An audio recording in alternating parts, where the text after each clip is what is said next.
The Midget called us with a voicemail. And it seems... he must have been thanking you for his opportunity? No, he's very upset. Here's Eric the Midget, just to keep you up to date on what's going on in the world of Eric the Midget. Hey, Richard. I was finding out that my show last Wednesday was set up to be an ambush on me. I've put up with almost 4 years of crap from you guys. I'm done. I know I've said that in the past, but this is absolutely the last straw. Usually I'm a person of my word, and when I've said this in the past, I have not stuck to my word, but this, I am sticking to my word. I am done with the show. Not going to call in anymore. Not going to leave any more messages for you or for anyone. All right? So, talk to you. Bye.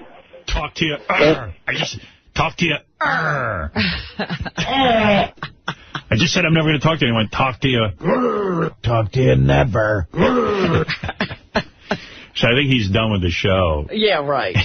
I like that we're the reason it was an ambush show. No, you know what he's talking about? He's talking about Richard's call. He thinks you gave him a whole hour show so Richard could call in and ask what his midget dick looked like.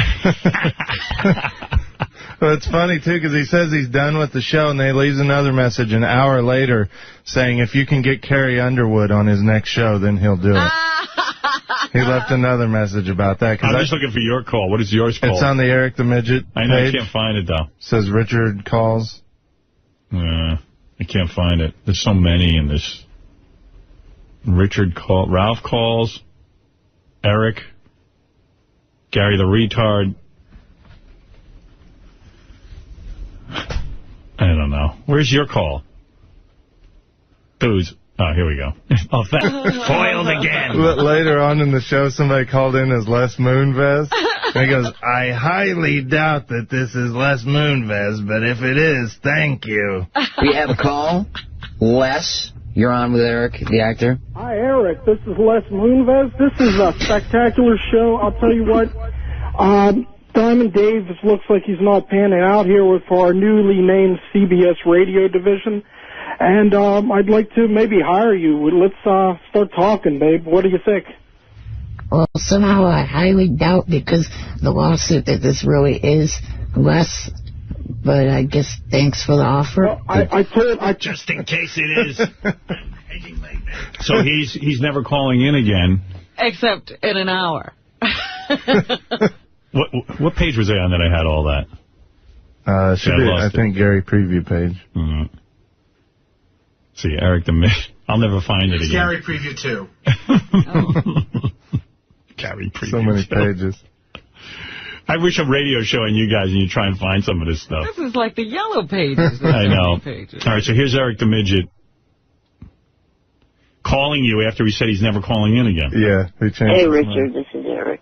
I was thinking if Ralph wants to produce my show one step in the right direction, and tomorrow when he goes with Howard to the Daily Letterman appearance, someone that I would definitely like to have as my first guest to my retry of the show would be Carrie Underwood. And she will be David Letterman's guest besides, of course, Howard Stern. So, if he wants to do any producing work on the show, like I said, one step in the right direction, and would be tomorrow night when he's with Howard, sit there and talk to Carrie Underwood for a few minutes about possibly doing maybe we'll chloroform her and kidnap her and bring her on the Eric the Midget show. And he repeats it 17 times. I know. Well, I thought he wasn't going to call you anymore. I guess he changed his mind. He had a change of heart. Well, he wants to do the show again. I thought he was done with us. Mm-hmm. That's what it sounded like, yeah. We want to do another show. Yeah.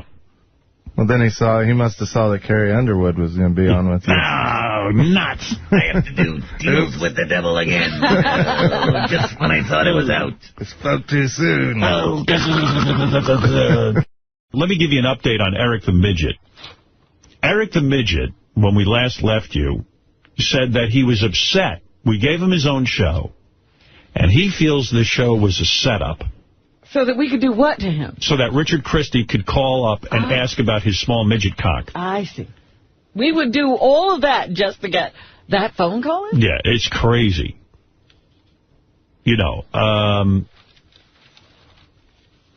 let me see if I can even find that. I should play that one more time where Richard called in and asked about his small midget cock. Hey, anybody know where that is? Can you give me a hint? I think there's an Eric page. A whole Eric page? Because this is a whole long thing I got to turn you on to. You know what? Here's the deal. I got to get that for you. There was an Eric page, and we got rid of it because we just weren't using it anymore. Oh, okay. All right, well, whatever. So what happened was Richard called up during Eric the Midget's show and said, hey, tell us about your small midget cock. And then Eric said, that's it. I'm sick of you guys. I'm never calling in again. That sounds like Richard Christie to me. Yeah. The call's on your page in pink. Okay, thank you. So Eric then voicemailed us and said, look, I am never calling into the show. That's it. He was done with us. Yeah, done with the show. Done. Then he called back a few minutes later on the voicemail and said, if we see Carrie Underwood at Letterman, he would like Carrie Underwood on his show. On his next show. Yeah. Now, how could he be done with us and have a next show? Then he wrote an email, which is 3 pages long, or it's a blog or something, about how we suck and how we are just awful people, you know, basically. Then he called in just recently on the voicemail to say that Will screened all the calls and made them all negative. Which is not even... Will wasn't even screening the calls. Will wasn't here. So here is the latest voicemail from Eric the Midget. Hey, Will, it's me. I just have 2 questions to ask you. One is referring to my show. You know, I want to know, are you that vindictive that you would sit there for the hour and block all the positive calls with the exception of 3? Oh, you didn't think I'd find that out, did you? You piece of shit. Yeah, people on my face routed you out. Someone wrote me telling me that you sat there for an hour blocking all the positive calls with the exception of my aunt, Jessica, and Ralph. Well, here's a news flash for you, dumbass. If Howard wanted me to fill the full hour talking, a good idea would not be having idiots calling me up telling my voice sucks. Doesn't really give me confidence to talk, dumbass. Doesn't that make sense to you? Or is your brain that dumb that you can't even get that? Another thing, I think someone that survived cancer like you did would have a little more compassion and a little more sympathy towards disabled people and not come up with dumbass ideas like fight videos between disabled campers. You are heartless. To respond or forward, press 1. Now, there's a great example of a negative call. Now, as far as I know, Will wasn't even screening the calls. But that was, you know, what can I tell you? Well, who ratted Will out? I don't know. Somebody probably wrote Eric the Midget on MySpace and just tried to rile him up. But anyway, I don't know. So we haven't talked to him in person. He's just leaving email and voicemail. Yes, he hasn't completely stopped. And then this blog, Gary said, which I can't read. It's mind-numbing. It's 3 pages. What is it? Start it. Hi, everybody. This is his blog. On March 10th, 2006 was my last call into Howard's show. I'm so tired of being made fun of by him and his staff. I'm tired of being the butt of their jokes and the nicknames. I'm tired of every time I open my mouth to answer a question of theirs or to say something that is on my mind, them making fun of my voice and others making fun of my voice as well. I wasn't born with the world's best voice. No reason to make fun of me. I mean, look at Stern. He wasn't born with the world's best nose. I'm tired of dealing with some of the on his staff like Jason, Will, Gary, and Tim. Those are one of the main reasons I don't want to deal with the show anymore. Those can't let that little post I made on here go. I found out from someone on here that Will, during my show, let all those negative calls through and only let 3 positive calls through from Ralph, Jessica, and my aunt. Plus, when I called on the 10th got asked, Will's first words out of his mouth were saying something so sick and retarded. He accused me of having the 13-year-old country girl on the show because I was in love with her. I met her whole family last summer. They're nice and cool, and they have a talented daughter. I'm just trying to help them get her name out there. Well, if he gives up his radio show and this show, how's he going to get her name out? I don't know. Anyway, but and Gary says there's funny parts to it, but you'd have to read the whole thing. Yeah. You know. Oh, look who's on the phone. Who? Eric the Midget. Oh. Yeah, I thought you weren't calling in anymore. I'm just calling in this one time. No, you're not. Why don't you give it up? I am. It's the only one time. Why are you calling? To try to set things straight that was reported yesterday on the news. Howard 100 News? Yes. What? Well, okay. Will still has it in his head that I am in love with that 13-year-old. I'm not. Not at all. There is no way that I would be in love with anyone under the age of 18. All right. I didn't know that. I believe you. What are you talking about? So Will, still needs to be fired? Yeah, it's an allegation that people get arrested for being in love. We know you're not in love with a 13-year-old, okay? How do you like how American Idol's going? Bucky got voted off. Yeah, 2 weeks after he should have been. Yeah. Too bad you gave up your American Idol show. We wanted more shows from you, but I guess you didn't want to do them. Well, Who's going to win American Idol? For the guys, I'd say, I hate to go against you on this one, but Chris, for the guys... You're not going against me. There are no guy winners and girl winners. Who's going to win American Idol? Well, I'm just giving... If a guy wins... Who's going to win American Idol? Answer the question. Well, my pick is Catherine. That's Catherine McPhee. Yes. Yeah, I believe she will win, too. I don't even want to talk to him about this anymore. I've totally lost interest. All right. Robin lost interest. Well, see, I thought your pick would have been Taylor because... Don't care. Don't care. When you apologize to us, then we'll let you back in with your opinions. Well, see, I have no problem with you yourself. Well, why do you always punish us? You get upset with Will, you're never going to call us again. Yeah. Well... Don't call Will. What are you taking it out on me for? I got to go anyway. I got too much to do today. All right, Eric, thank you. All right. Hope to hear from you again. Thank you. Eric, the acting midget. Robin lost interest, and I yet to have gained any interest. After all I've done for this guy... It's terrible, yeah. He's always, threatening me. And I gave him a radio show. I got him booked on a television show. I got him money. You couldn't be nicer. I'm never calling you again. I'm never home again. Because Will said I love a 13-year-old. Hobnobbing with celebrities. I didn't say it. Will needs to be fired. You won't make love to a woman under 18?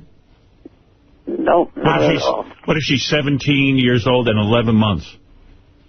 I'd have to wait that extra month. All right. He's been waiting all this time. What difference would it make?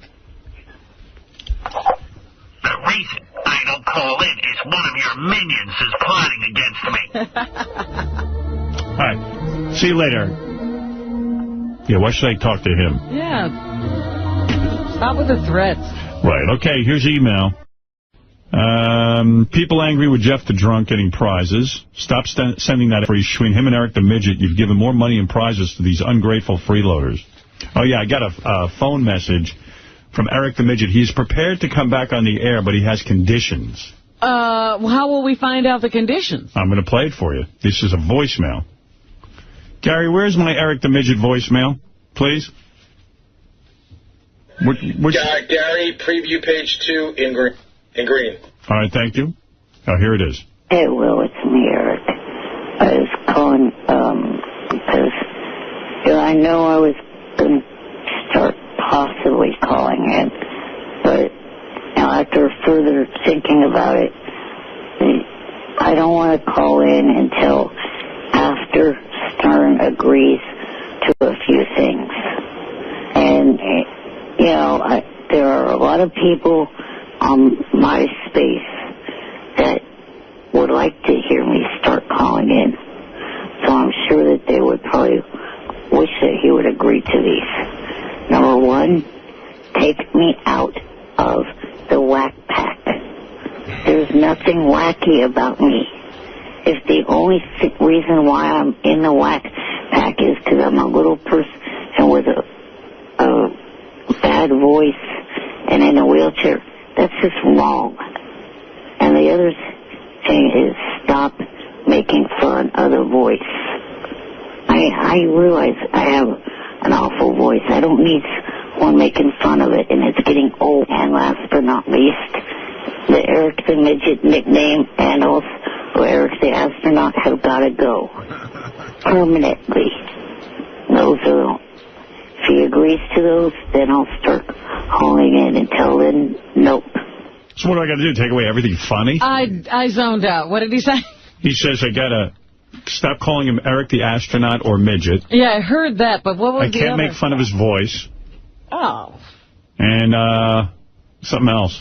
Then it's no reason to have him on. Oh, I got to take him out. He says, if the only reason I'm in the whack pack is because I'm a little person and I have a funny voice and I'm in a wheelchair. First of all, those are amazing criteria for the whack pack. That's every reason why you're in the whack pack. You're triple threat.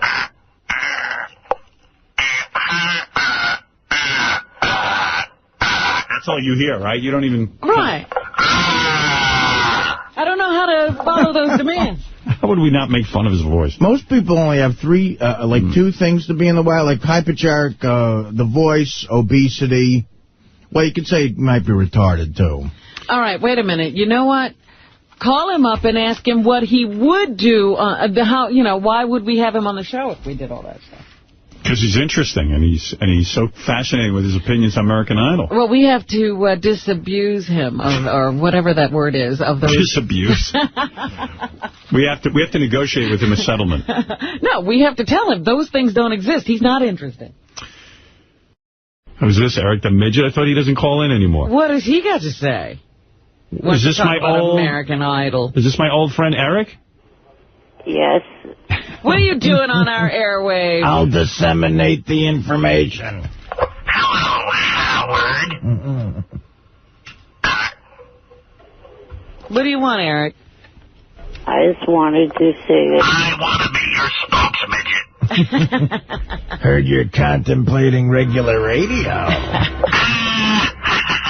I knew it. I knew you'd be back. Big time last night. Oh, how dare you. My A's won. Your A's. Hey, Eric. My A's. Not for nothing, I'm glad to hear you, but I thought you don't call into the show anymore. Apparently just to bash the Yankees. You know Will is still here. Yeah, right. Yeah, we didn't fire Will. That was one of your demands. We got your list of demands, and we comply with none of them.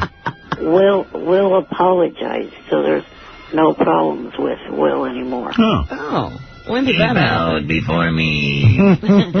So, there's still some issues on the table. You don't want to be called Eric the Midget or Eric the Astronaut again. No. And what else? He doesn't want to be made fun of?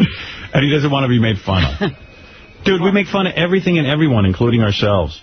I know, but I don't want my voice being made fun of. Oh, forget about it. No. That's my asset. What? For the record, I have the same demand. Who's that, Jet the Drunk over there? That's right. You don't want us making fun of your voice? No, and my mother. Who's that, Crackhead Bob over there? Can I make fun of your voice? Howard.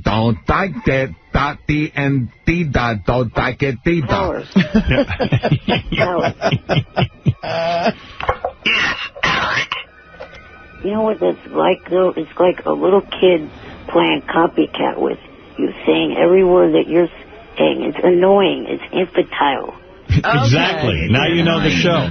We'll stop then. The show is on a 4th grade level. It's like a little kid playing copycat. Artie, you know what? Like you, I played baseball, but I've never fallen down. I was the baseball. Eric, Look, I like when you call into the show. I got no problem, but you got to play the game. I mean, you know, we're trying to make you interesting. Well, yeah, I mean, you're trying to come back with some cracks. That's good stuff, but you got to let us fire back as well, you know. Yeah. You got to have a sense of humor about everything. Okay, the one thing that I would really appreciate is not being associated with the Whack Pack. Oh, no. You are a member of the Whack Pack. You're in the Whack Pack. Think about it. You fit every criteria. You got the funny voice. You're not even self-aware. You don't know why you're funny. It's everything. You still live in your parents' house. I mean, you fit every criteria. No. That one doesn't fit anymore. Oh, you moved out? I'm in my own apartment. Well, let me cross that off the list then. And the weirdest thing ever, you're an A's fan. Yeah. All A's fans are in the Whack Pack. Oh, Eric, it's so silly. It's a radio show. It's fun. Get over it. Howard, I wanted to know how many of the Whack Packers actually graduated with above a 312 grade point average. You. There'd be one. I did. Who's that? Graduated. Crazy Alice. I had a 3.8. Fat Guinea. Hi, Sal.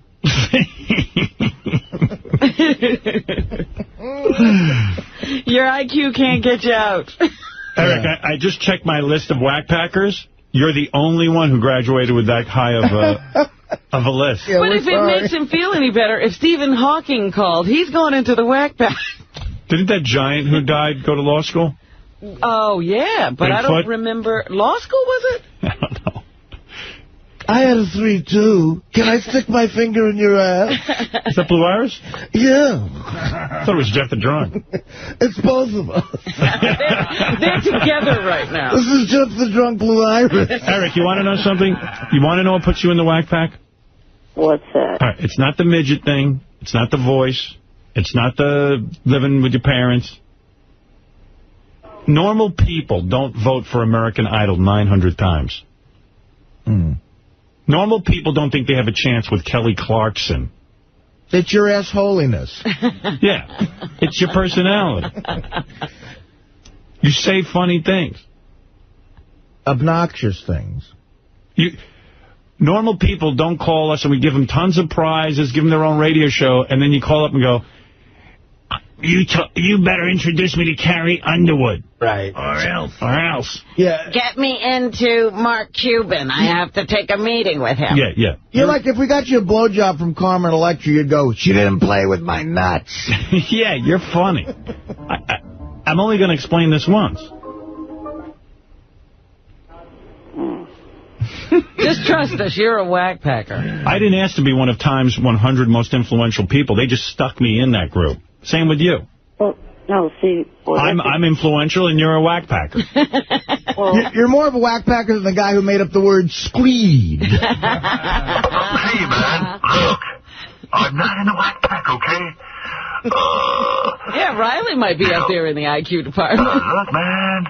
You know, I had an 8th grade education. that moron needs to be locked in a padded cell with a straight jacket. So do you. Every Whack Packer might have a distinctive voice. He hit on something. Your voice is a total criteria for it. Eric, I love you. I love that you're into American Idol. I love all your hobbies and your thoughts, but... And you're calling in into demanding to be on shows and all kinds of things. It's wacky. And I love that, you take yourself off the show and then you can't resist calling back. How long? I mean, does it hurt? Do you think about it for days and days and days and then you finally break down and you have to call?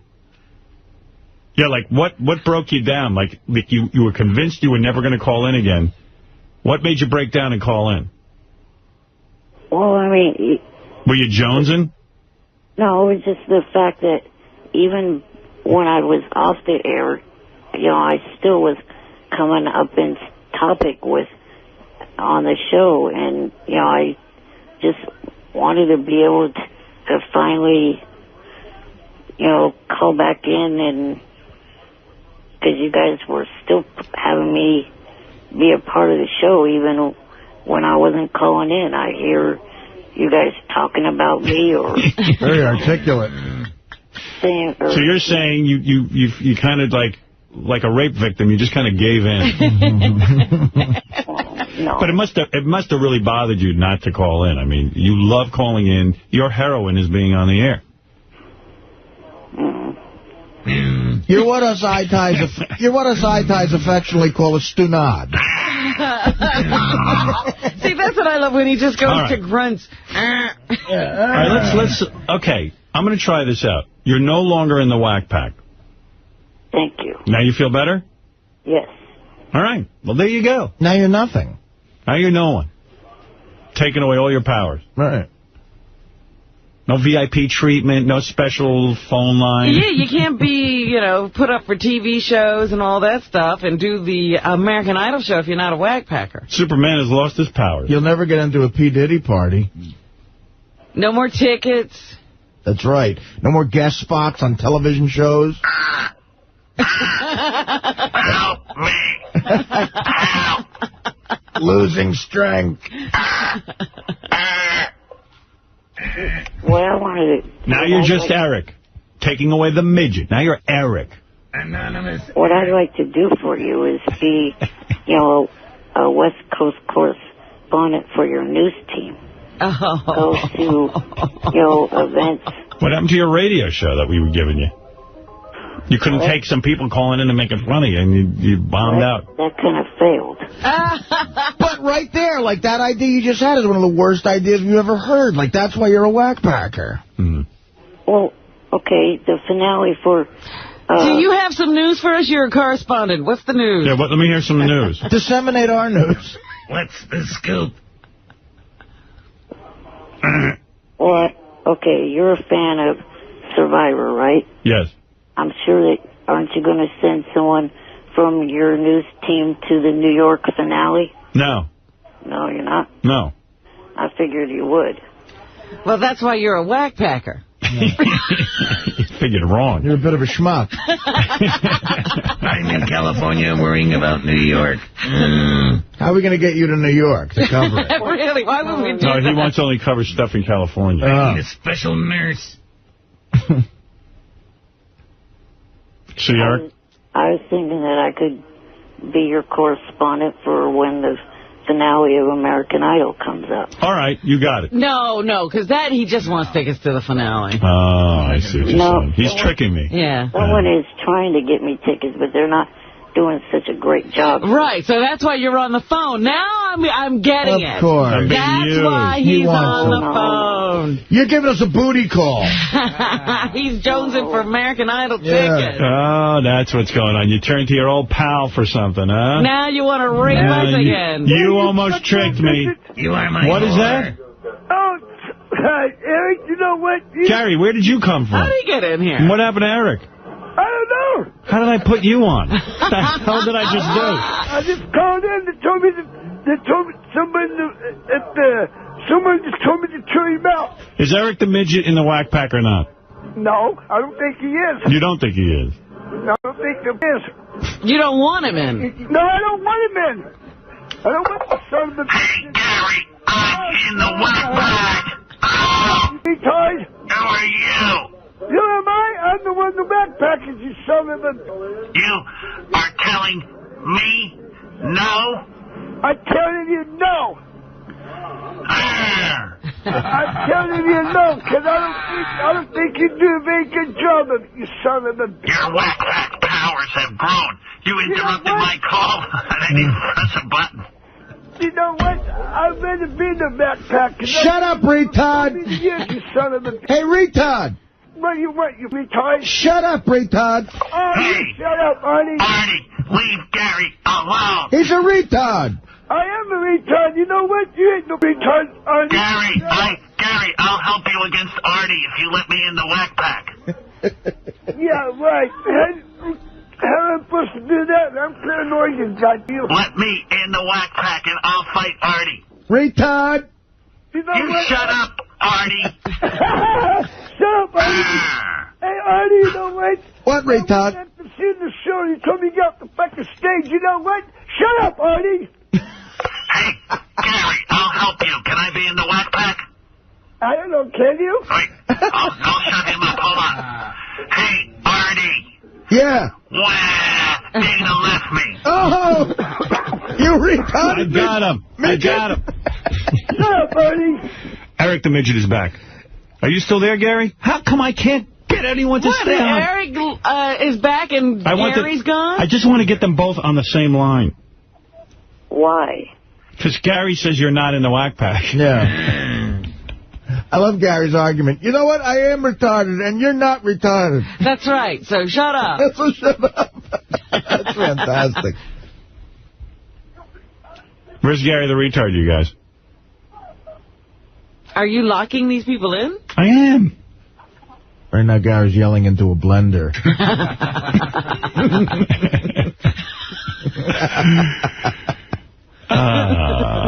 What a great show. Fuck regular radio. Well, Eric, I don't know what you want from me. He wants tickets to the American Idol this finale. is really... So hurt. Yeah. Yeah, I mean, you know, you got to be a man of integrity. You don't want to be on the show. Kiss us when you're... Yeah. Hey, Gary, why should I give Eric tickets? I don't think you should. I don't think you should give him any tickets. Eric, if you can convince my representative, Gary the retard, maybe I'll consider it. Oh, boy. What's going on behind these people? I don't know. If it was me, Howard, I wouldn't give you no tickets. Well, Eric, Gary says I shouldn't give you tickets. Whose TV is that? That's my TV. I just turned it down. Yeah, Gary, can you hear? Yeah, I can hear it. I can fall asleep. Eric, Eric, what do you want? Eric? Talk to Gary and make your plea. And if Gary says okay, then I'll look into it. Well, I would just like to be able to be a part of the Howard 100 news team and be a correspondent that covers events here on the West Coast. What do you think of that, Gary? No, I don't think you should. I don't think you really should. That's that. Well, there you go. You didn't convince him, Eric. Unless he had the balls, and Howard wants me back there, and we can go on the show and argue about it. What? Right. I said unless you guys invite him back to New York, we can sit on the show and argue about it. No, just say to him, hey, Eric, you know what? And I'd like to be able to read, but it ain't going to happen. We all have our retarded cross to bear. All right, Eric. Listen, I got to go, guys. Eric, you know, I don't know what to tell you. One day you're in the show, the next day you're out. You're very disloyal. Then I help you, and then you bail out on me when I need you. I can't trust you. Howard can't trust you, son of a bitch. You hear what he said, Eric? Yeah, I heard it. Speak up, you. Come on, speak up. Wow. You know what? I don't think you want to be in the Rat Pack. He doesn't. No, he doesn't. Right. See? There's a conversation. And we would only send a whack packer to the American Idol finale. Oh, of course. Why? Because that's what we want to do. That's fun. Now, if you accept your place in the whack pack, maybe we could talk. Gary, you want to go to American Idol finale? What's that at? Down in L.A. Down in L.A.? You could ask questions of, I'll hook you up with McPhee and all of them. Eric, when is it so I can sing Gary? The 23rd and 24th. Yeah. You free, Gary? Yeah, I'm free. Do you want to? Are you going to come down there too? You know what American Idol is? No, I don't. Good. That's even better. You know what L.A. is? Yeah, I know what L.A. is. You know how to count to 5? What? You know how to count to 5? 1, 2, 3, 4, 5. All right. You're in. You're in. All right. Maybe he's not a whack bagger. I am a Rat Pack. I know how to count to 5. All right. Eric, do me a favor. Make arrangements for Gary to go. That'll be your job. How do I do that? Just get all the dates and... You're smart. You got a 3.2? Yeah, you'll be my liaison to Gary the retard. Yeah, come on, genius. All right, guys, I got to go anyway. I got to go make some phone calls. I got make a statement. I got Live coming in today. I got Joey G calling us from The Sopranos. When I'm going back to New York again. Soon. Soon? Yeah. Then I want to come back and, you know, be video with you know what I mean? You retard. Oh, shut up, Arnie. But, you know what? When I Gary? come to New York, you can go in the Kent, you can go and eat the rescue hot dogs out of the vending machine. Hold on a second. Baba Booey, what? Here's the deal. AP, UPI, Reuters have all passed on it. CBS National News is willing to do it if they can send a camera over right away. CBS? What? National News.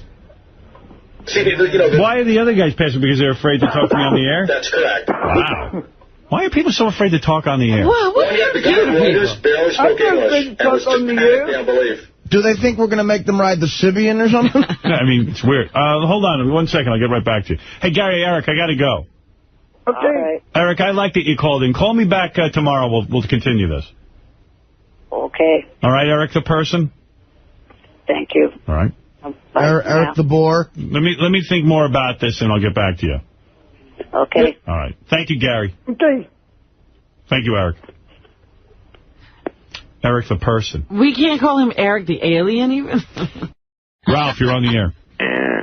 Did you get my message? Yeah. Where were you? I was at the gym. Is that Ralphie Cakes? Yes. At least the Cakes guy's the top guy. Hey, play my message to you on the air. I was a little drunk when I left that. Were you? Yeah. You left me 2 messages. Was this last night? Yeah. You were drinking? Yes. Let me see if I can find it. I forgot it was during the week. You forgot what day it was. You were loaded? That's funny. I wasn't loaded. I just had a glass or 2 of wine. You had a couple bottles of wine. Let me see. There was one that was completely ridiculous. You left me 2. I left you one as my father and one as one as Eric the Midget. Play my one as Eric the Midget first. Oh, then I'm going to have to go back and find the other one. All right, just play them both.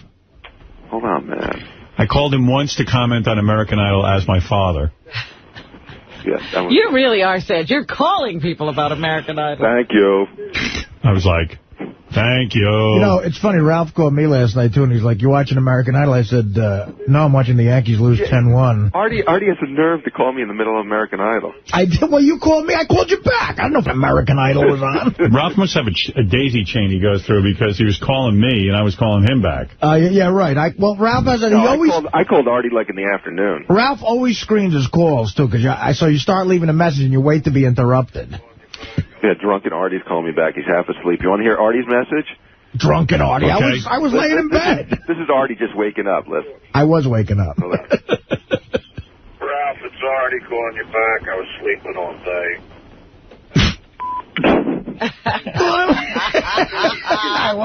You ready for yours? I like, Make it louder. Sounds like he came out of a coma. Make it louder, Ralph. I can't. Wait, can you hear this? 9:22 p.m. I believe Elliot Yamin will be the next one to leave. Leaving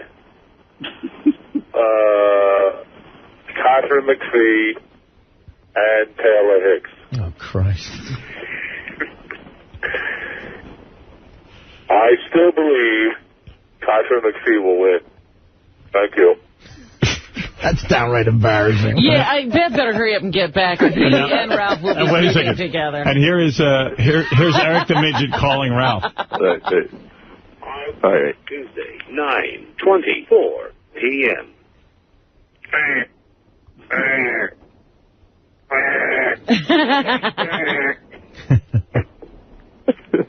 I like how you're cracking yourself up. At least Eric, you spoke over. Play that back again. At least Eric didn't mention American Idol. You couldn't hear that one? Yeah, play it better. Dude, I'm done. I have to go like 50 messages to get to it. Hold on. Can I just rewind there? Forget it. No, it's digital. It's not that good. It's a digital type of answering machine. Thank you. Hold on. What number was that? 33. Okay. Tuesday, 9:22 p.m. Tuesday, 9:24 p.m.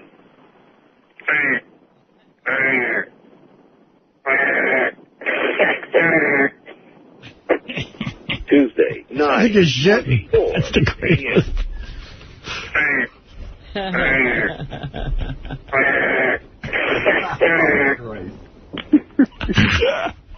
At least Eric didn't talk about American Idol. Eric's on the phone. Oh, what an honor. How about those A's? Ralph, remember on the phone I told you the Yanks were losing 10-1. They won 14-13. They won. I know. I was at the great gym. Comeback. I was at the gym and I was like, I guess Artie's staying up. It was the greatest game of all time. Hey, Eric. Good morning. Good morning. Good morning. Oh, wow.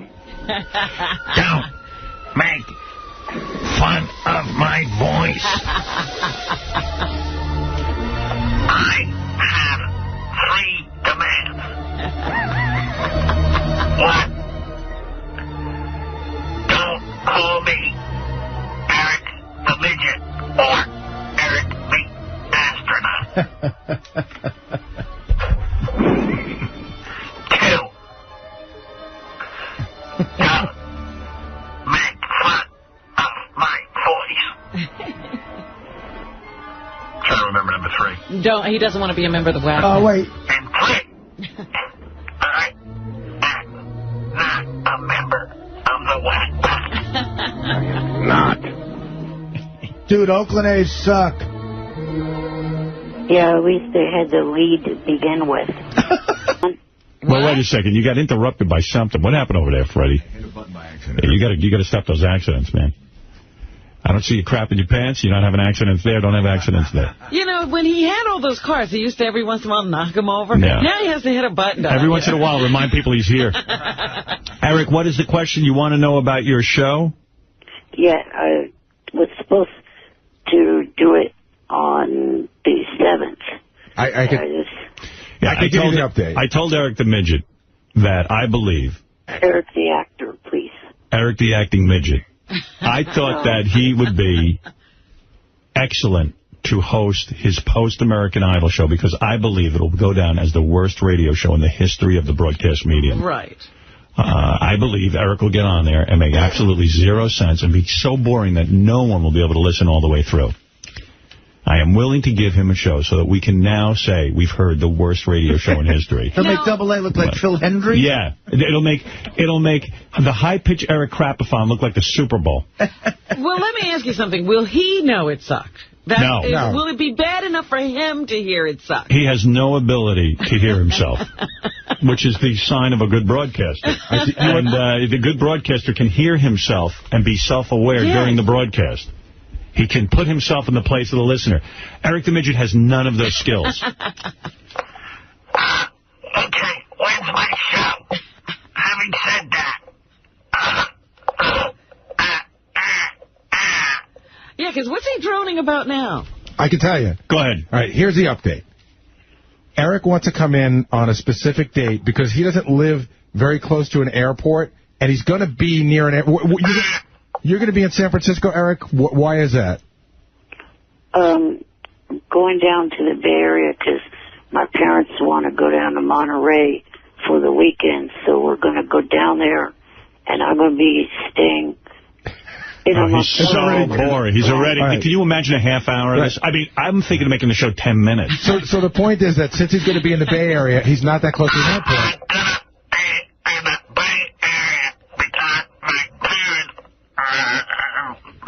So it's hard to get Eric in. It's hard to get him near an airport. So since he's going to be near one, we were going to do it next week. And one of the issues was we also wanted Eric to be part of the Whack Pack Revelations. Right. I was trying to make that all happen at once. Okay. But his revelation's so awful, we're not including him. Right. It's just lame. Yeah. So we're just going to try to bring him in on the 7th. I'm in love with Kelly Clarkson. So we think we're close to getting him in for the 7th. What's the revelation? Why do we have to fly him in by plane? Can't we attach him to a kite and just let the wind take him here?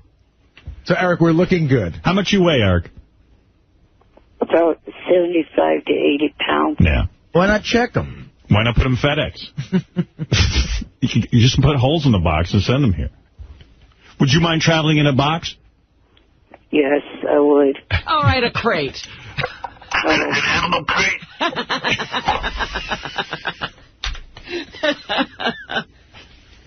All right, are we doing this with Eric? I'm willing to give him a show. But Eric, you better think it through. Hold on, I got to tell you. that he's funny. I mean, he is well produced, but he already gave us a list of who needs to be there for the first show. Who needs to be there? Yeah, Simon Cowell, Kelly Clarkson. Okay. Carrie Underwood. Jesus. I want Jesus on there? I want the Christ himself. It is Ross. I'd like to do 10 minutes with President Bush. Eric, here's who's going to be in the studio with you. You and no one else. Well, I mean, we'll try and get those people. They're not going to show up. Right. You may have an idea for some guests that you might want to have on. They will be doing the show in Hollywood. How are you going to have them as guests? And, Eric, why don't you produce the show? Why don't you make some calls and get people to come to your show? Why do I have to do it? Hello, Oprah. Can I speak? Oh. The only person that I know of for a fact that would probably be in New York is Diana DeGarmo. The others I was thinking of having on by phone. Have you gotten them yet? Eric, pick up the phone, call these people, say you're now with Howard 100. You have an American Idol show where you do a post-game wrap-up. On Sirius? On Sirius Satellite Radio. Big audience. Big audience, lots of influence.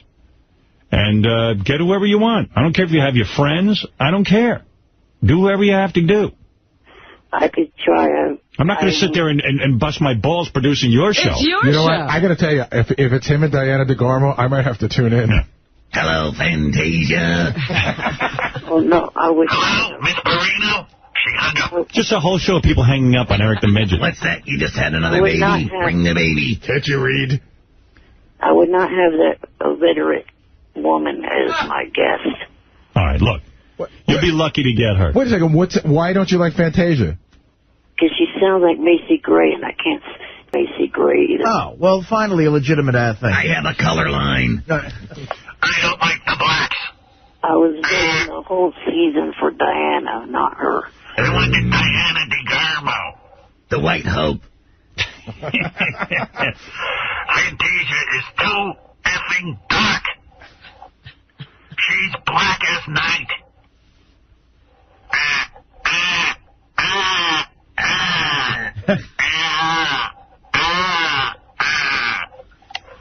All right. We're looking forward to it, Gary. Give him a show. Your show. Right. We'll call you today, Eric. Yeah, we'll listen for that show. Okay, thank you. You got a show. And don't expect me to produce it. Thank you. Bye for now. Thank you. Bye for now. Bye for now, white man. Hold on. Good morning. Eric the Midget has an American Idol recap, but I'm going to tell you, my friend, I offered you a show. Why is he recapping it here? He could have had his own show. Yeah, no recap for you. Okay. I mean, you know, really. I mean, you don't do things on your time. You do it on ours. Ooh.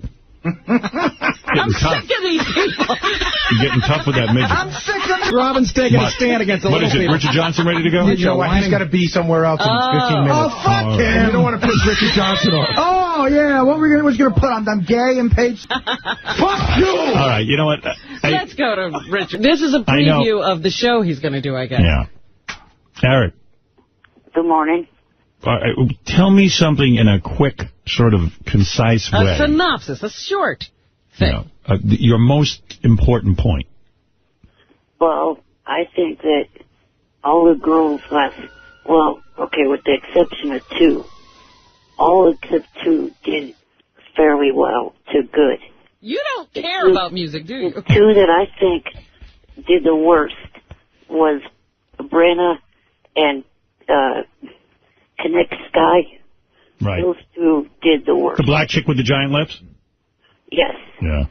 And Brenna, the one with the major attitude. Yeah. She was horrible. She's horrible. Yeah, you're right. Those two will be out. So are they still throwing out another two this week? Is that the deal? I don't know. I wish they'd throw them all out. I really do. I just like either two. You know, this lawsuit proves that I was CBS Radio. If you took Simon off that show for 1 week, there'd be no show. Oh, wow. How could you watch it without Simon? You wait for him. The whole thing's boring until he opens his mouth and gives you what the real opinion is. That's right. It doesn't matter what Randy says. It doesn't matter what Paula says. It doesn't even matter what Ryan Seacrest says in between. Right. It should be the Simon Cowell show. Yeah. That's it. It's the singers and Simon. That's all you don't need anything else. The rest of the whole thing doesn't work. In fact, they don't even need the singer. They lose him. They play him tape. They lose him and that entire franchise is over. In fact, he should just go somewhere else. Unless Moonves can sue him. Actually, Robin's right. They don't need the singers. Just let them judge it. Like, if you got someone in your family who's a painter, let him come over and just berate them. Thank you. Thank you, Eric the Midget. That was his synopsis? Everybody was fine? Did you really want to hear more? No, but he really couldn't care about music. He just likes looking at those girls. Yeah. Whack Pack Feedback. CBS sues Howard Stern. Whack Pack expresses their opinions. It's bullshit, because I was just coming up there and kicking their asses. I said, that's not right. It's bullshit. He ain't even doing nothing. They need to mind their own damn business. John is a card searcher, and he kept himself. What the fuck? Well, we living in a country now where everybody's suing everybody, and that's just a thing to do now. If you don't get your way, you sue somebody. But I think it's because they told him it was okay, I reckon. They had the button there. They could have mashed to cut him off any time they wanted to. So they suspended him one time for talking about it, and then they let him come back. I think it's just a lawsuit, but you never know how these lawsuits are going to go. You know, there's two things that are illegal. There's blackmail and entrapment. And this, to me, sounds like entrapment. Joe Hollander and Les Moonves sound like two complete idiots.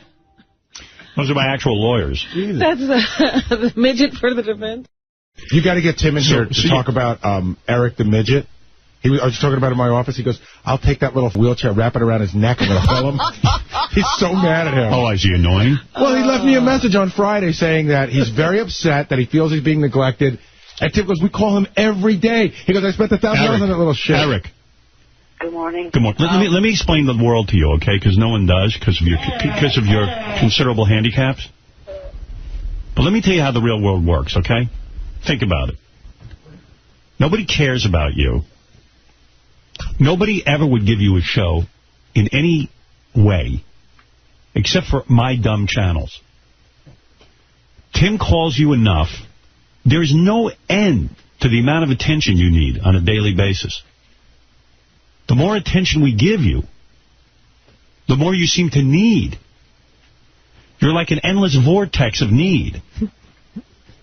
Does any of this make sense to you? Well, it's from here to L.A. it's 10 hours or more to get down there. I need to know in enough advance notice all the details. I mean, because I was getting asked by my dad every day, has Jim called? Has Jim called? And I had to keep saying no. I have left him messages. I'm waiting for him to call me back. It'll all be worked out. I mean, who else is really offering television and radio shows to you? I mean, is there really anyone else that's in the bidding? What are you so worried about? Why are you carrying on like that? Tim, are you taking care of this kid or what? I don't even want to talk to the guy anymore. I've had it up to here with the guy's nuts. Tell me what's been going on. He's out of his freaking mind. Is this why you got into radio, to get with Eric the Midget? So I get a note from Gary this morning. He says, hey, by the way, who's handling Eric the actor, or Eric the astronaut, or Eric the, whatever? And I say, what? And I got an email I just forwarded to you of a note or a voicemail that he sent me on Saturday stating, I'm going down to L.A. and I just want to let you know I tried to call, blah, blah, blah, whatever. I'm like, whatever, okay. But I'm done with it. I washed my hands with it. It's costing over whatever it is to have this guy do a show, which is going to be a train wreck, and then I'm going to catch for it because it doesn't sound right. Right. So it's like, you know what? Forget it.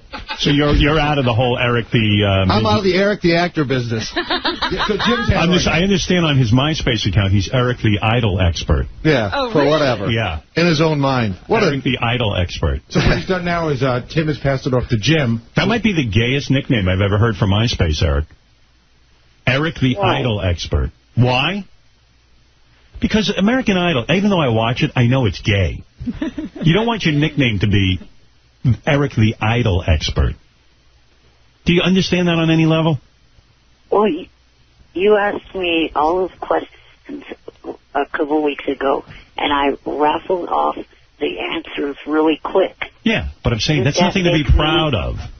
That's nothing like I'm an expert on Superman comics, but I don't make that my identity because it's kind of funny at a party if I whip that out. A girl might think that's charming for 2 seconds. But if you make it your identity, if you become Eric the Idol expert, you don't see that that's not... forget it. You know what? It's cool. Howard, it's not like he's going to go out and hit 20 home runs. No, but I know he wants to have an image or something. Yeah, I know. Desperately. All right, so where does it stand with his show? It'll be on Wednesday night. Wednesday night. Right. My money is he doesn't even show up. Well, we'll see. If he doesn't, I'm going to take that $1,000 and fly out to L.A. and strangle the little guy. Now, Eric, do you know you're going, what is it, Wednesday night? Do you know your show is Wednesday night? Yeah, the only thing I'm not sure of is the directions of how to get from the hotel to there, and also what one of the 2 Howard channels. I got 2 words for you. Broadcasting. MapQuest. You know, it'd be a good show if you strangle Eric on the air. Yeah, how about Eric and Tim? I haven't even been given an address to the studio. You need an address to MapQuest. Maybe Eric is Eric telling the truth, though, Tim? Are you sure you've given him all these details? We'll give him the address of the place today. He'll get it all. He'll get it all. Yeah. You're going to get it all today, Eric. Okay. You write down, hey, Eric, do me a favor. Put down on a list, because I'm sure you got some time today. Put a list together of all the things that you need, so when we contact you today at around noon Eastern time, that you'll have it all wrapped up, okay? Let's start with that. Be careful. You'll begin like mini elliptical machine. No brown M&Ms. A mini steak. I want Jessica Alba nude. A tiny...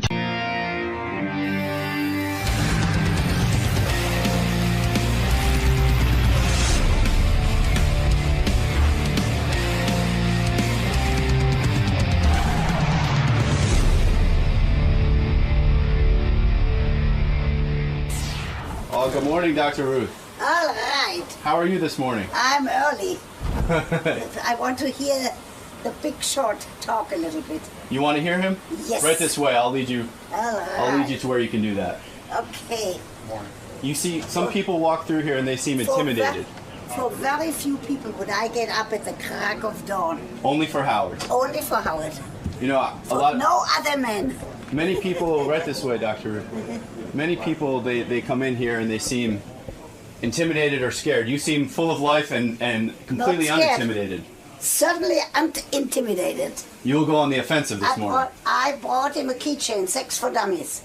Here's Mark. Mark, come here.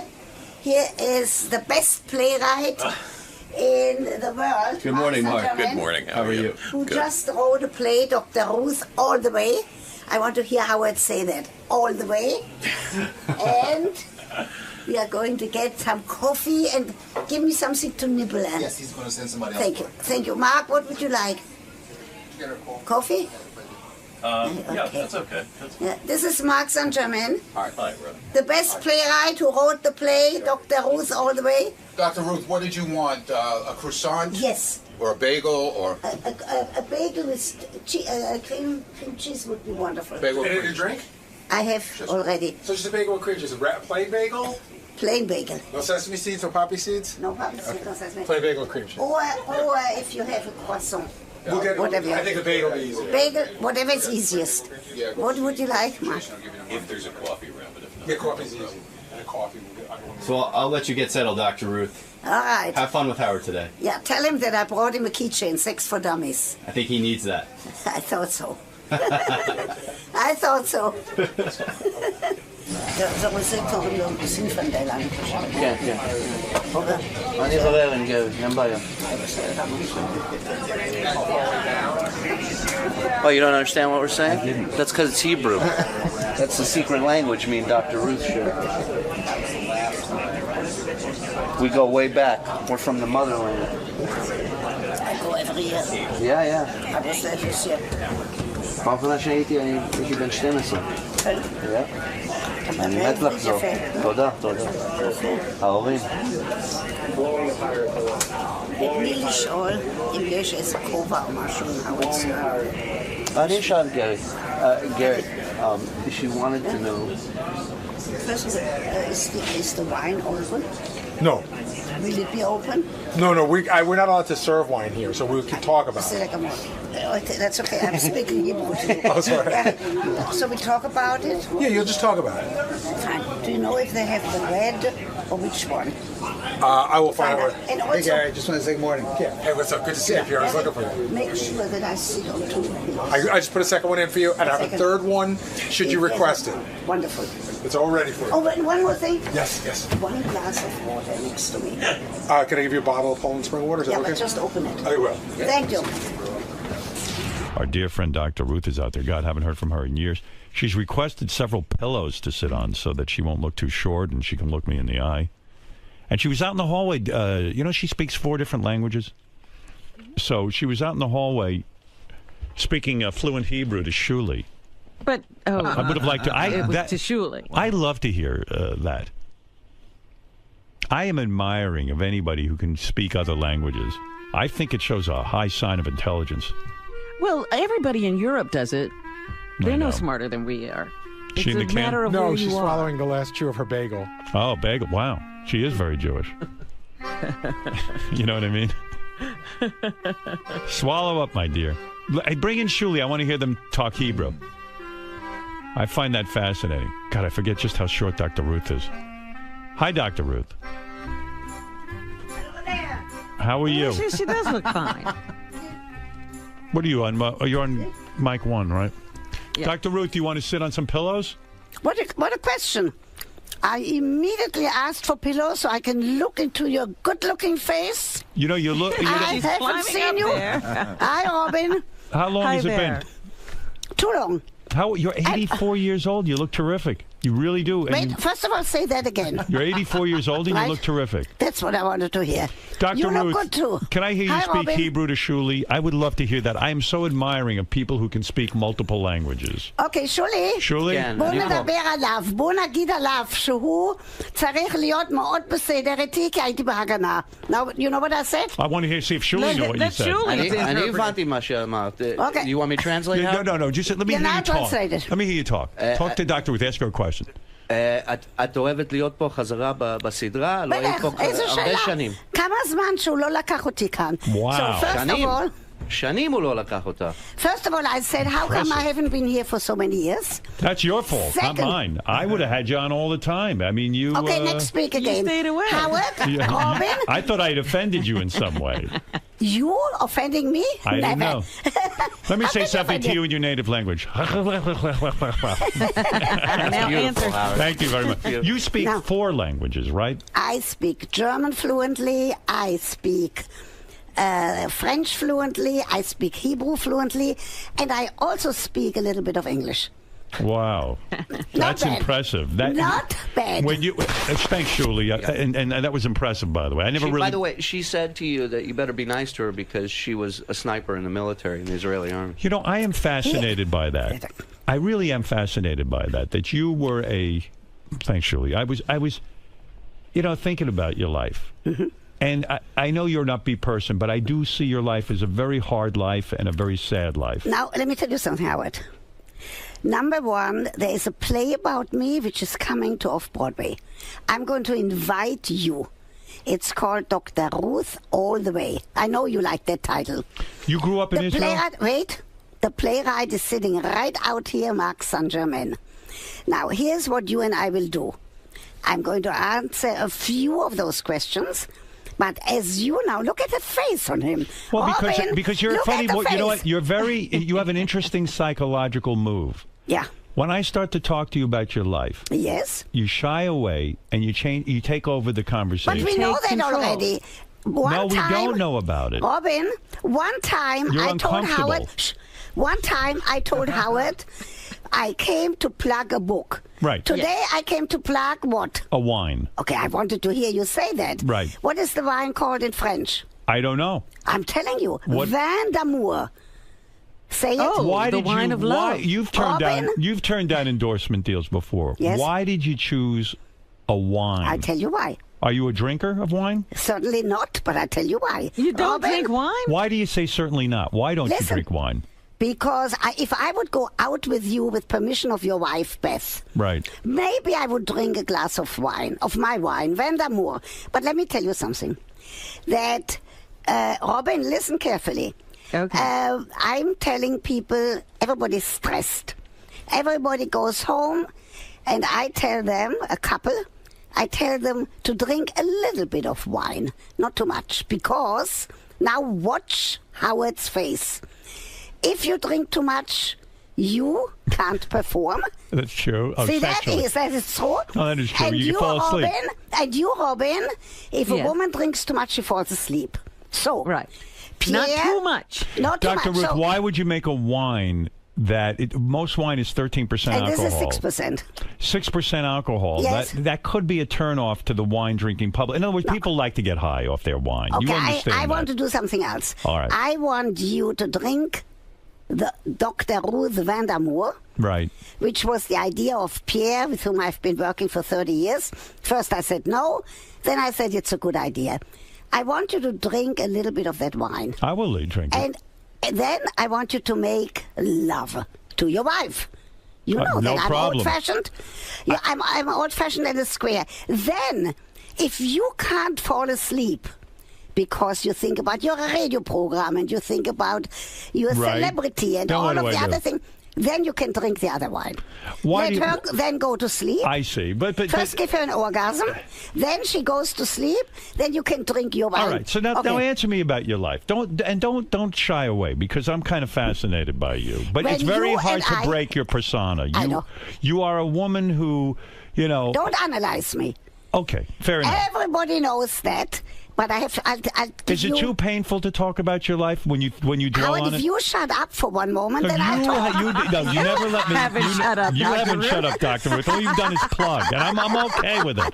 I'm okay if you plug. Robin, help me, Robin. But now, I'm trying to really delve into your life somewhat, Yes. because I'm you fascinated. know that, Howard. If you and I, with permission of your wife, Yes. can go out for a drink, I'll drink the Vandermoor, you drink whatever you like to drink. Maybe, because I do like you, you know that, maybe I would talk a little bit about my life. Why not? What is the big deal? Robin, But you because come on a show. I like to talk about sex. Right. But you I don't. like to talk about the wine. I You like don't to like talk talking about about books. sex. Because I've What are you asked you talking about your sex life in depth. Oh, I would never answer you about my sex That's what I life. mean. You're a very guarded woman. You're right, but look what I'm doing. I'm doing films that are going on PBS. Brand new yesterday on the Czech. Did you grow up in Israel? I grew up. Now, I give you in a nutshell. Okay. I was born in 1928 in Frankfurt am Main. In Germany? In Germany, and lived in the house of two loving parents and a grandmother. Then, I went to a Jewish school. Right. Then in I was born 1928. Yes. And in 1939, as you know, there were black clouds on the horizon. Right. I was very fortunate. I was with a group of children who were sent to Switzerland. Other children were sent Without to England. your parents. Without my parents, without so anybody. your father read the tea leaves, so to speak. He But- understood that the Germans were, the country was turning ugly, Hitler was coming to power, and they had to find a way to get you out of the country safely. No, there was. I will tell you that in a nutshell. There was a conference in Evian, in France, that said, "Let's save German Jewry." The conference failed miserably. Nobody wanted to take the German Jews. My father already was taken to a labor camp, Right. not concentration camp. Then he said, "If I was an only Do child." you remember your father? I remember him very well. I How loved old were him. you when you were separated? 10 and a half. 10 and a half. Yeah. So I was, I didn't want to leave because I was with a mother and a grandmother. My father wrote that he could come back to Frankfurt from the labor camp. There was no concentration camp yet. Right. If I would join that group to Switzerland. So I had no choice. Now, Did your father have a business in Germany? he had a small business, not well going. And you lower mean one middle day they class. marched in and said, "You are no longer going to live with your family. We're going to take you to a labor camp." Right. And they just ripped him out from his family and took That's him away true. from your house. Okay, now- You saw that. Howard, I did see that. I give you one more minute. Be quiet. Okay. About that. I went to Switzerland. The children's home became an orphanage because all of the parents of those 100 children who were in the orphanage went to were killed in concentration camp. That's all I told about it. Your mother was eventually taken out of the home as well? And the grandmother, my father, came back to Frankfurt. They were all taken out. And put in a concentration camp. Now, that's all I know about it, and that's all I want to talk about it. Now, because it's too painful to continue talking about. I'm almost in tears from it. Pardon? I said I'm almost in tears from it. I like that. You should be in tears. Well, I mean, it's an awful story for a little girl to lose her family like that. Howard. Were you told? I'm curious. Were you, if it's not too painful, were you told when you were living in Switzerland your parents had been wiped out? No. No one came to you and said that? No. Because back then they didn't believe in telling kids bad things. No, they didn't know. until towards the end of the war. Now let's talk about the Haganah. So you lived in a fear of not knowing. At the end of the war, how did you find out that your parents and your grandmother were gone? Because lists came of people who survived, and lists came out of people who did not survive. Now let me talk about Israel. How old were you when before you go to Israel? How old were you? 17 when I went to then Palestine. Now I tell you about the Haganah. Wait, so you were living in Switzerland. End of the war comes, you get this list, you find out your entire family is wiped out. Did you have brothers and sisters? No, I was an only child. Robin, if you both would listen, then you would We're asking you a question, though. One more question. Okay. And then I'll talk. So the war is over. You see that your parents have been wiped out. Do you become bitter? I mean, do you say, I'm going to move to Israel and fight for this new cause? Yes. That was your motivation? But my motivation was, this is something terrible. I survived while 1 million, you know all that, 1.5 million children were killed. Right. I have to do something to make the world a better world. Jews need a country of their own. Right. And I went to then Palestine. Now I tell you about the Haganah. And I was a sniper. Be careful, Howard. So you go to Israel. I can still do it. 1 second. You go to Israel. Yeah. It wasn't Israel yet, Howard. Right, it was Palestine. You were 17 years old. I go to kibbutz. And were you shocked that they were willing to allow you to become a military person? Because back then, I volunteered. What do you mean shocked? Because back then women weren't chosen to be snipers. No, in Palestine at the time they needed everybody. Even you would have been in the Israeli, then it became Israel, as you know, in May 48. Everybody was a member. Robin would have been a member. You would have been a member. It wasn't an act of heroism. Did it pain you to leave Israel eventually? Because this is something you... Wait, I went to study in Paris. Right. Fortunately for me, I went to the Sorbonne. Right. I always thought I'm going back to Israel. Right. Then I married Fred Westheimer, who actually, he passed away 14 years ago. He actually liked you. Fred Westheimer. Like you don't like Howard? But Fred Westheimer and you got divorced, didn't you? No. Don't you say something like that. Why did you say that? Weren't you married 3 times? Yes, but Fred Westheimer was married almost 40 years. Oh, and then he died. I see. Fred actually liked you. He listened to you. Like you. Robin, Fred Westheimer. Can you believe you married a guy who liked me? Difficult to believe. Is it true when you served in the Israeli army? You say that you never had I was badly wounded. I will tell you that. I was badly wounded. That's not why I'm short. You said I'm 4'8". Yes. Not true, 4'7". I didn't know that. And I'm not shrinking. Because if I shrink, I will need 5 kilos. Dr. Ruth, in all seriousness, you had a horrible thing happen to you in Israel. Your foot was blown off, half of your foot. You did your homework. No, I know about you. Now let's talk. The injury? Toe, and I can dance when I find. What was blown off? Just your toe? No, the top of the foot. Howard. Wow. Let me see it. Over my dead body. Why? Are you embarrassed? I told you asked your wife, I will go for dinner with you. I told And you she'll that take off her already shoe. 10 years ago. Dr. Ruth, You as a never woman, took me up on listen, it. a woman's appearance is very important. You know, when you're a young lady and you What want do I look like? Here, you I'm standing up. No, you look great. Oh, you're standing now? Doc, you know I'm I taller did than that you. purposely. I knew that you would say that. Did your height bother you when you were younger? When I was 18, 19, I thought nobody would marry me. I know better. I was married, I told you, with Fred Westheimer. 3 almost times 40. you were married, yeah. 2 times before, some wonderful love affairs that I legalized. So men were attracted to you despite your short stature. Yes, I think they were attracted to my talking, and I did not talk about sex. Did people think you were a little person? Did they ever mistake you for a little person? Like a little person, like a midget type? No, only Howard Stern. No. Robin. So you're a young woman. When half of your foot is, you claim that you've never, as a sniper, killed someone. That's true. Do you say that because a lot of soldiers who have seen action? I heard you say that. No, I really didn't, and I want to tell you something, Howard. Listen carefully. Right. I was in the Haganah, in the underground. Then that became the Israel Defense Forces. Right. And I was there for a very short period of time. Right. How many years did you serve? I was there for 2 months. Oh. Because Israel was declared in May. Right. We were all very well trained. I know how to throw hand grenades. Be careful with me. Do you really? Yes, I do. And do you own guns now? God forbid. Why do you say God forbid? Because I don't think anybody should have a gun, except if you are in the military. Listen. How long does it take to learn to shoot a gun on a sniper level? Very fast. I for some reason was very talented in it. Is that I think I don't know why. In other words, from how many feet away?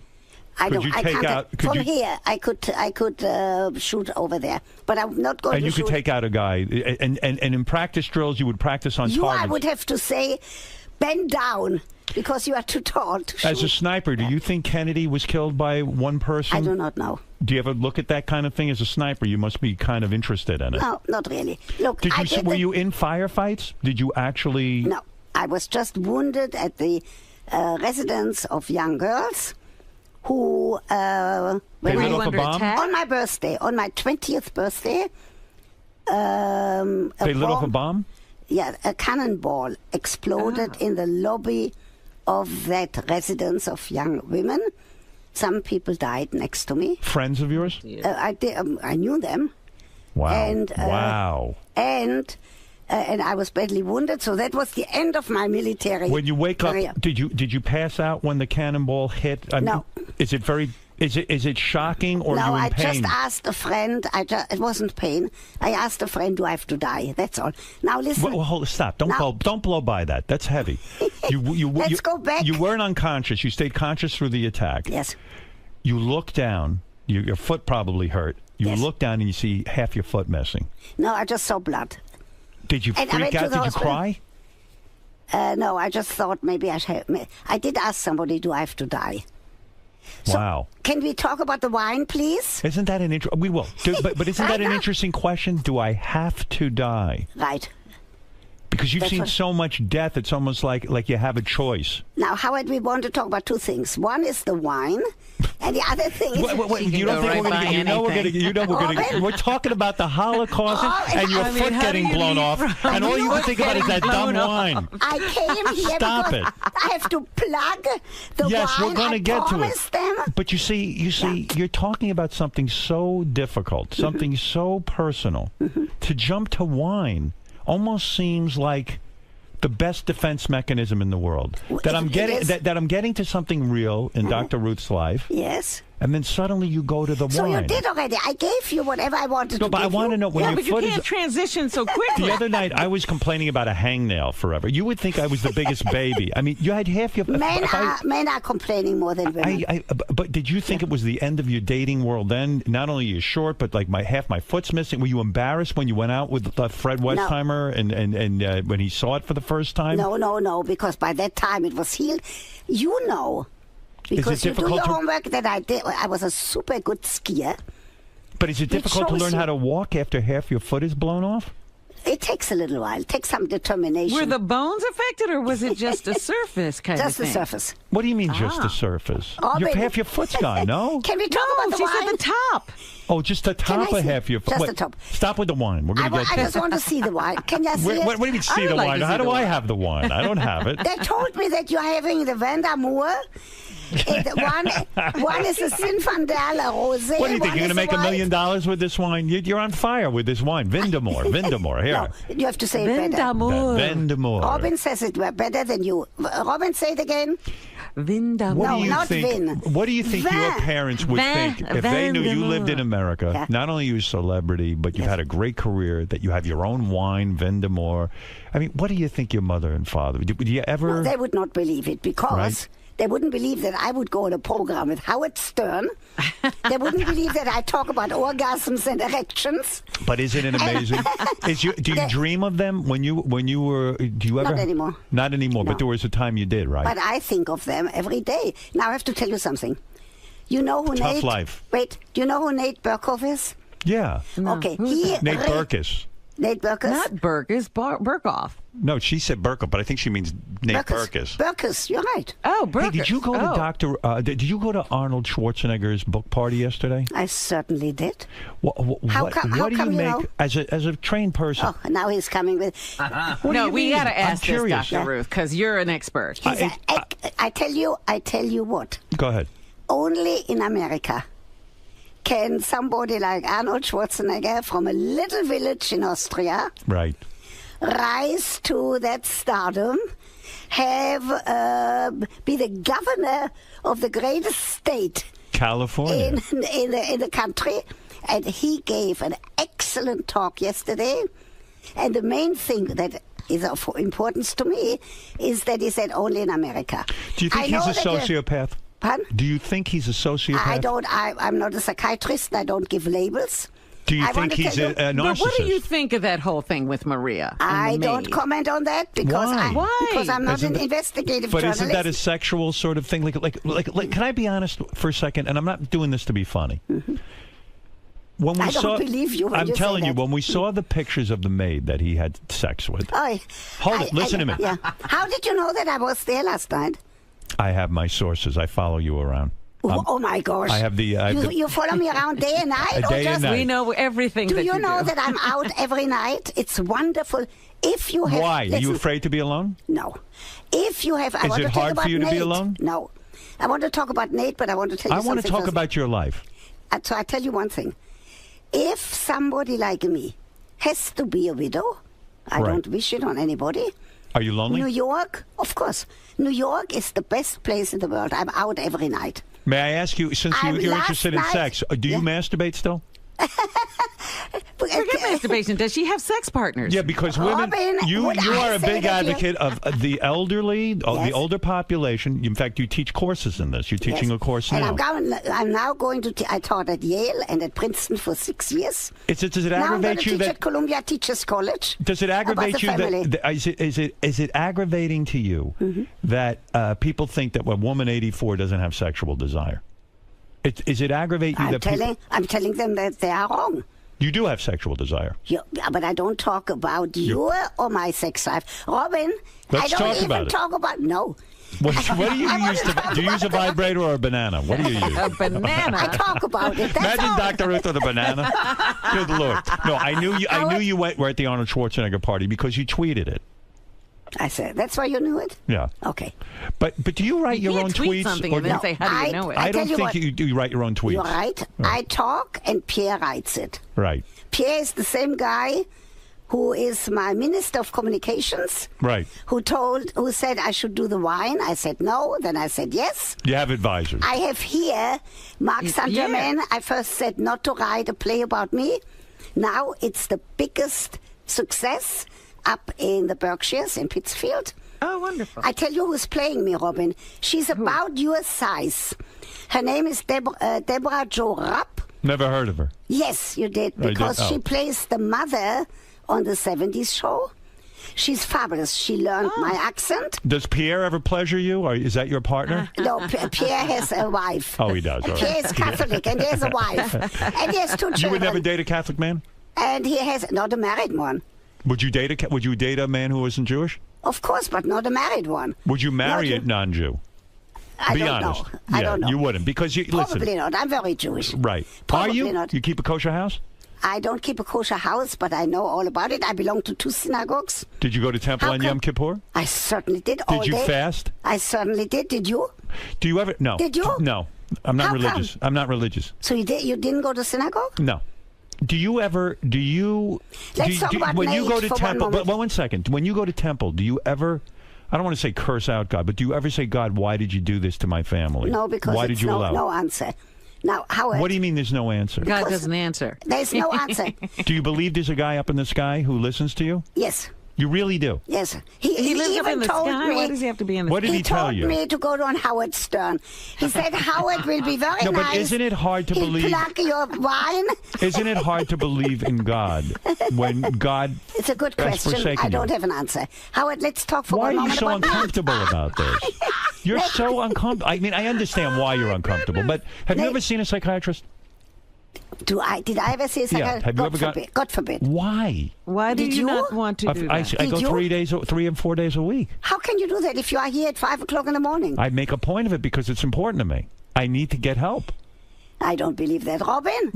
Robin, Dr. is that Ruth. He's true? telling the truth. Why, He's telling the truth. You know that listen. Even in my There must short be some things even you in need my to short discuss. One one second. Even in my short conversation with you right now, I see tremendous avoidance, and I understand it. It's your defense mechanism. It's the way you get through the day. So go on to another topic. But don't you think when you go to temple you could be angry?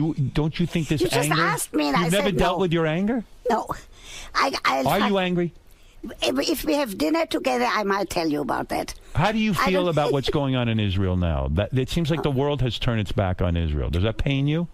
I go to Israel every single year, and I do give lectures, and I go to the president's conference, and I'm very worried about Israel. There's no question. Period. Do you I'm think not a politician, and I don't discuss politics. Do you think the world has really changed since your parents were wiped out? It seems like the same characters are up to the same deal, bullshit yeah. where they want to wipe out the Jews. That's right? one guy. Look what he did. I was at a big event at the World of Astoria, and the president of Canada got an award, and look how he stands up to some of those bad guys, and that's what we need more.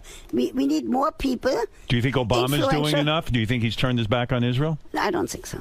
I don't think so. But Will I you don't vote talk for about Romney or politics. Obama? I'm voting, but I don't deal in politics. I think you're voting for Obama. Anybody, look at the face. Who are of you him. voting for? Robin. Endorse someone right now. Why you're not afraid to stand up for anything? You won't say who you're voting I'm for? a Democrat. I'm a Democrat, but I don't participate in any political rally. Right. Because somebody who talks about sex from morning till night and writes books and goes on Howard Stern. But if you had a should chance stay to meet away. with the President of the United States, wouldn't you say to him, Mr. President, with all due respect, very I'm a woman who had gone through hell. My parents died in the Holocaust. I went to Israel. I fought for the country. I think you should meet with the President of Israel. I think that you should do more I for wouldn't Israel. interfere in politics, but I would say that I'm very concerned. That's true. That's it. That's it. That's what you would But say. I am not doing anything in politics. Can we talk one Do moment you about think Nate? Israel will have to blow up Iran and will have to I can't stop their tell you nuclear that. reactors? I can't tell you What would that. you I'm tell them to worried. do? I'm worried. You are worried? Yes. Do you think Israel Are you should worried? attack Are Iran? you worried about it? Yes. And?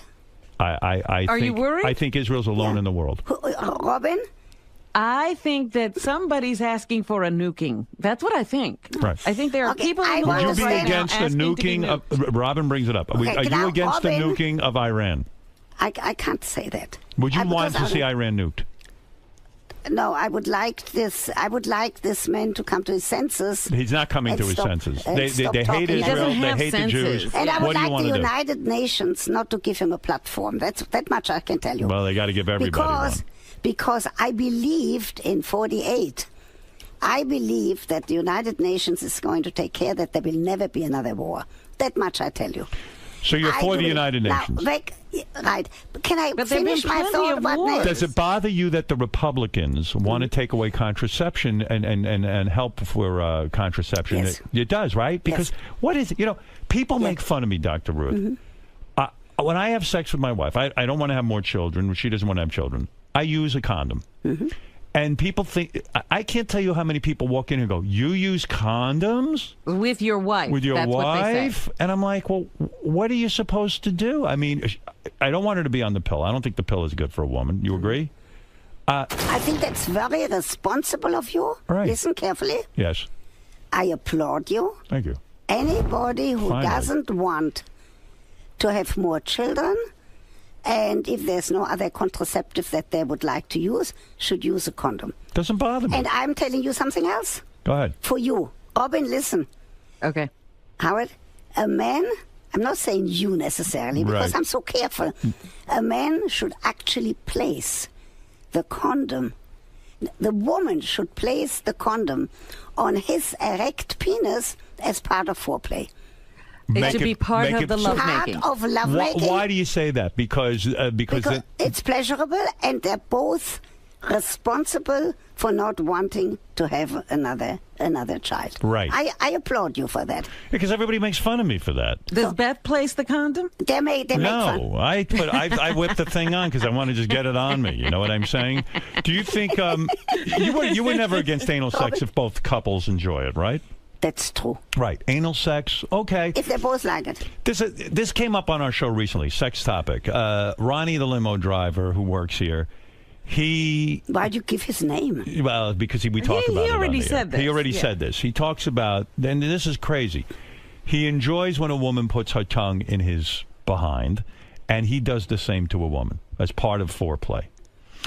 I feel it's gross in a sense. I mean, It's none of your business. If they both like it. Is it dangerous though? E. coli back there, right? I don't. If they're both clean, they're fine. Really, rimming is okay. Whatever, if they both like it, not against her wishes. No. He's not raping them. You know what it says in the tradition? I don't in think. the Jewish tradition, it says, listen. Go ahead. A man can do with his wife as he pleases, but not against her wishes. See, the sages were very smart. I did a book on that called Heavenly Sexuality in the Jewish Tradition. Anything that two consenting adults do, I have no problem. Right. I just have a problem if you insist of doing something that she doesn't want to do. Right. So you do understand. No, I understand. And it's funny, I watched Arnold Schwarzenegger on 60 Minutes. Did you watch the interview? No. My mother even... Not yet. Everyone is talking about it. My mother called me up. She goes, can you believe Arnold Schwarzenegger? He came off poorly because when he was saying this is the worst thing he could have done to his family, he was smiling, almost as if it didn't look so bad. Howard, look. And by the way, isn't it amazing? Only in America. The son of a Nazi and a woman whose parents were killed in the Holocaust can be friends here in America. You were at his book party. Okay, and I was at his book party because he's not responsible. No, I understand. I'm just saying. It the shows sins you. of his fathers. That's right. But I tell you something, that he spoke eloquently. I like the guy. As long as you're not married to him, he's probably a great guy. Right. Why weren't you there with me? I don't go anywhere. You go to that stuff. I go to everything. I don't know. I mean, I just would feel awkward. Like, what did you do? Like, you stand around while he's signing books? No, and look at the two of them together. Yeah. That must have been funny. Look, next time I go to any of those parties, I call you and you come with me. I don't know. But you can't go to parties because you have to be here at 5 o'clock in the morning. I have no life. Dr. Ruth's wine is called Vindemore. Vandamour. Vandamour. It is in stores now. You can go to chateaud.com. Chateaud.com. Chateau Diane. And check out Dr. Ruth at drruth.com and on Twitter at askdrruth.com. The Twitter is an amazing thing, right? It allows you access.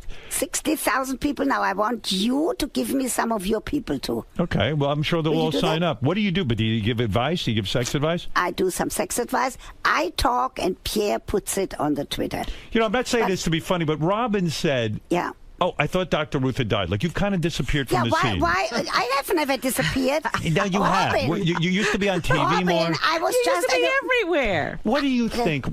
Talk about TV doctors for a second. I'm teaching at 2 universities. I'm teaching now at Columbia. You used to be on the talk shows all the time. Yeah, I mean, I go on the doctor's show. I was on the Today Show. I'm going to be on Joy Behar next week. Okay. Why do you say that I died? I don't. But it used to be more. That really makes me. You were more part of the public discourse. You know what I'm saying? And what do you think of this guy? Like for example, Dr. Phil. I have a beef with him, and I have no beef with him. But he presents himself that he's a psychologist. He doesn't even have a degree in psychology. No, but everybody listens to him. But what about Dr. Drew? Do you think doctors should be on TV treating drug addicts? Dr. Drew. I don't think that you can actually. On a serious note, are you listening seriously? Yes. You cannot do sex therapy on the air. Right. And you can't do any other therapy on the air. I agree. All you can do is to give good advice and at the same time be entertaining like you are, Howard. So you're coming out against Dr. Drew. This is very controversial. I can't believe I can't believe you just came out against Dr. Drew. I'm so glad you did that. Robin, I need to plug one more thing. Are you a multimillionaire? Are you very well set financially for life? I mean, no one has to worry about Dr. Drew. If you need money, I can pay for 3 meals at the McDonald's for you. No, but for Robin. Would you say you made a lot of money in the business? Did you think that more than I ever dreamed? And I had Nate do my apartment, and now he's coming out with a book. And I did a chapter in the book on people who collect. What I heard is you have an incredibly. Howard, will you come? This strikes me as very strange. You seem like such a together woman, and yet your apartment was gross. I mean, it was not really gross. It was stuffed with stuff. Are you a hoarder? Are you a hoarder? I'm not really a hoarder, but I collect turtles. Do you know why? Why? Because a turtle, if it is sitting here on your desk, it's safe. Nothing can happen. It carries its house on its back. If that turtle wants to move, it has to take a risk, like you did your whole life with your radio program. It has to stick its neck out. It could get hurt. But it doesn't move unless it takes a risk. So I have a lot of little turtles. The turtle inspires you. Yes. You don't have real live turtles. They're God forbid. Right. They're just you don't want to take. Do you take care of anything? Do you have any pets? No, never. Why never children? Do you have children? I have the best. Oh, you do? How come you don't know that I have hide them away. Children? I have a son and a daughter, and I have 4 gorgeous grandchildren. Where is your son now? My son is a professor at the University of Ottawa. His wife is a professor at the University of Carleton. Because everyone... My daughter is a doctor in education. My son-in-law has an MBA. 4 grandchildren.